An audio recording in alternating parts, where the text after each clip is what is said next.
সিন্ডিকেটের কথা বলছেন আপা। সিন্ডিকেট গত 16 বছর যাবৎ সিন্ডিকেট কারা লালন করছে? আওয়ামী লীগ পতিত সরকার।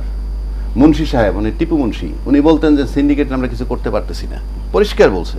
আচ্ছা, প্রশ্ন হচ্ছে সেই আওয়ামী লীগ যখন পতিত হইল, আমি নিশ্চিত করে বলতে পারি সেই সমস্ত জায়গাগুলো খালি হয়ে গেছে।